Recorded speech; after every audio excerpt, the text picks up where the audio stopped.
Well, hello, boys and girls. Today, our learning goal says, I can describe why the White House and the president are important. So in today's learning video, we are going to learn about two different things, the White House and some information about the president of our country. Let's get started. As we mentioned earlier, today we are going to learn about the White House. The White House is a special place. The White House is where the President of the United States lives and works. The White House is in a place called Washington, D.C. Washington, D.C. is the capital of the United States of America. It is located here, between Maryland and Virginia. Now this is interesting. Did you know D.C. stands for District of Columbia? Washington, D.C. is also called the District of Columbia. Really interesting, isn't it? So next time somebody says, hey, Washington, D.C., he'd say, hey, D.C. stands for District of Columbia. And they'll be like, wow, oh my goodness, wow. Cool. So the White House is in Washington, D.C., and it is where the president lives and works. There's only one president that didn't do that. George Washington was the first president of the United States. He is the only president who never lived in the White House, and there's a simple reason for that. The White House hadn't been built yet. When the White House was first built, it had a different name. Did you know that? It was originally called the President's House, which makes sense because it is the President's house. But when people saw it and saw the white walls, they said this is a white house, so it had a nickname. People used to call it the White House as a nickname. Fire in 1814 wasn't the best moment for the White House, but the White House has enjoyed a peaceful and rich history. Look how much the trees have grown through the years, and they've added a lot of cool stuff to the White House and in the White House. I mean, it is so awesome. Did you know the White House has a swimming pool and a movie theater and a bowling alley? Yeah, that's right, even bowling. Here's a bit of a diagram of the White House. Now, here is where the president lives, right in the middle, and that's where the swimming pool, the bowling alley, the movie theater are, all that fun stuff.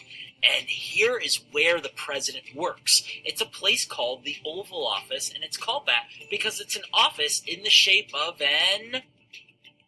Oh, come on! Oval, yes! The Oval Office is where he works. Now, this is really neat. The White House is on Pennsylvania Avenue, and we're going to give you the address if you want to ever write a letter to the White House. The address is 1600 Pennsylvania Avenue. How neat is that? Not only can you write to the White House, you can visit the White House. Almost anyone can visit the White House. You have to contact your local member of Congress if you are interested. Hello, boys and girls. Today, we're going to talk about the president's job. In the United States, the president is the leader of the executive branch. Do you know what the president does? Let's find out. U.S. citizens vote for a new president every 4 years. They choose from a group of people called candidates. These candidates want to become the next president of the United States of America. But not everyone can be a president. There are a few special rules. The president of the United States must be a U.S. citizen born in America, at least 35 years old, a U.S. resident, or someone who lives in America for at least 14 years. When a new president is elected, they become the leader of the executive branch. The President is also known as the Commander-in-Chief of the United States Armed Forces.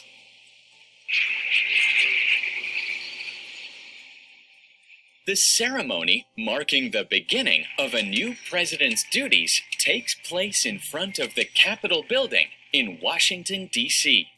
At the ceremony, the new leader of the country promises to preserve and protect the Constitution of the United States.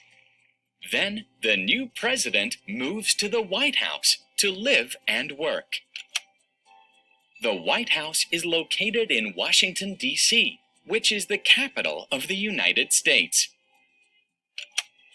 Each morning, the president goes to the Oval Office of the White House to work.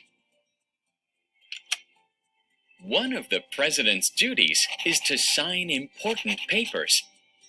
These can include bills passed by Congress. The U.S. president nominates a group of people who will advise and assist him in his duties.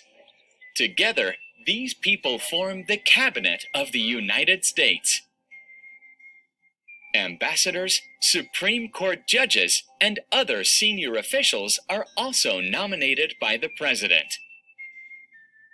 The President of the United States travels all over the world to talk to other leaders. Thanks for watching.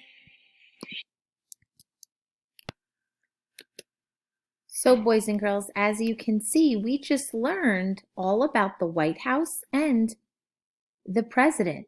By now, you should be able to describe why the White House and the president are both important to our country. Get ready to practice more about both of these throughout this section.